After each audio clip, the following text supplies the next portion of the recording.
What's up guys, Jack here, and today we're checking out the new monster from Evolve.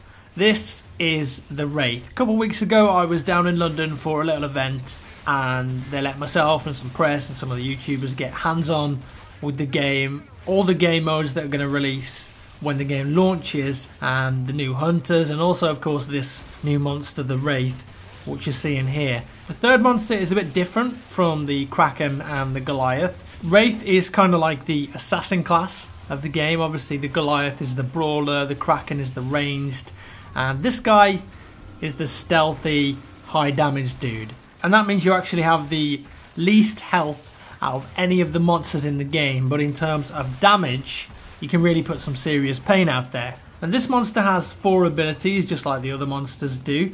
The first one is called Warp Blast, which is like a little lunge forward and then a big explosion. So if the hunters are in a group together, you can just do a little bink towards the target location and boom, set off a big explosion, deal a load of damage.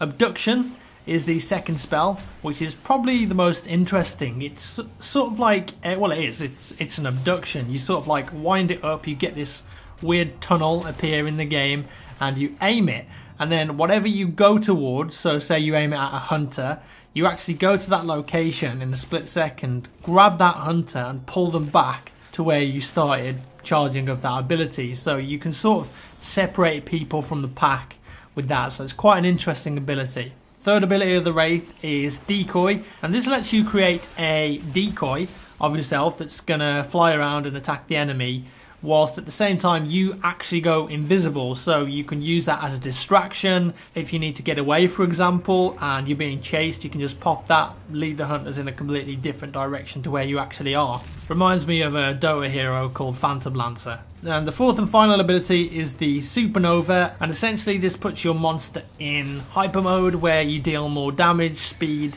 and you have a larger attack radius for a short duration of time. Like really, I think Supernova is probably this monster's best ability. If you max it at first level, you can put out some serious damage early on to the hunters. I guess I should also mention the base ability of this monster. So the Goliath has the leap when you press spacebar, I think it is.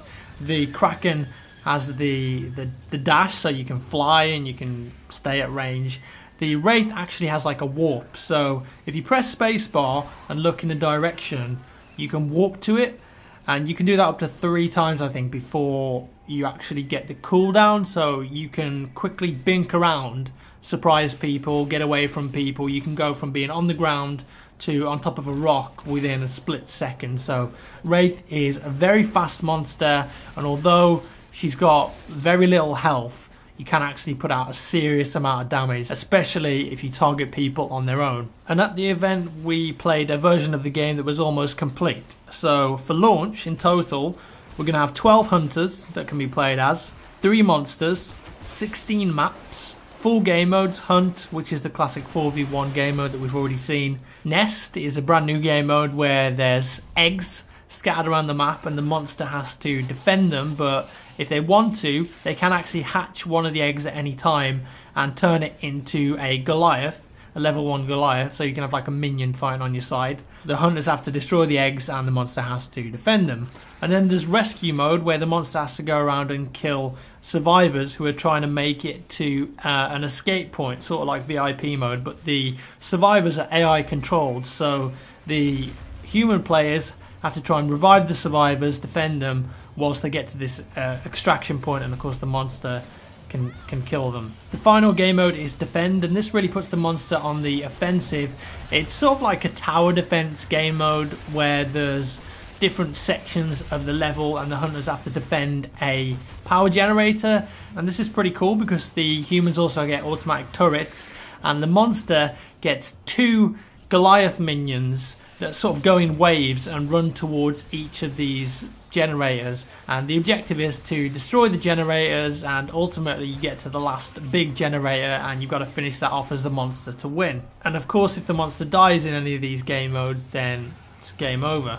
And aside from all these new maps, game modes, monsters, hunters, we also kind of got to look at the campaign in the game, which can actually play solo with bots, but it's going to be way more enjoyable I think when you play with with people. You can also do custom games as well, which have 5 people in.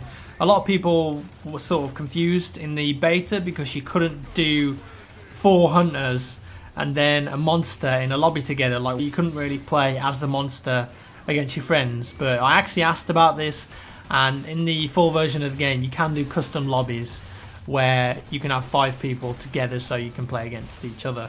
And the campaign mode is called Evacuation, which sort of combines all of the maps and game modes together. So you play through 5 maps in total, each with different game modes, and you can actually pick which game modes and maps you want to play.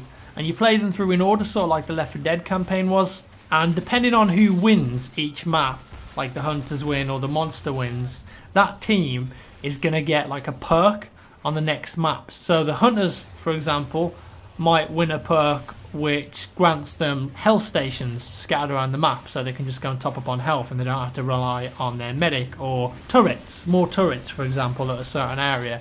And if the monster wins, you might get like an extra minion or more carnivorous plants on the level that are dangerous to the hunters, or even little plants scattered around that you can eat and gain health. And there's loads of these perks. Unfortunately I can't remember them all off the top of my head, but they do make interesting changes to each level and map.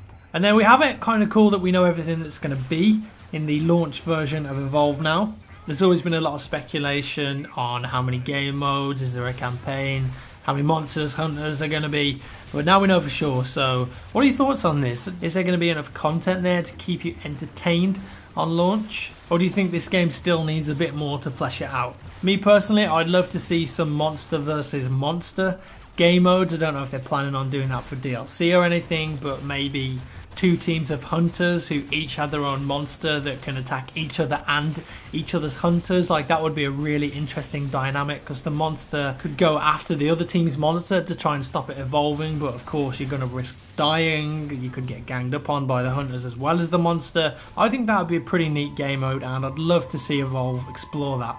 And there we have it. Thanks for watching, guys. Give me a thumbs up if you enjoyed the video, and I'll see you in the next one.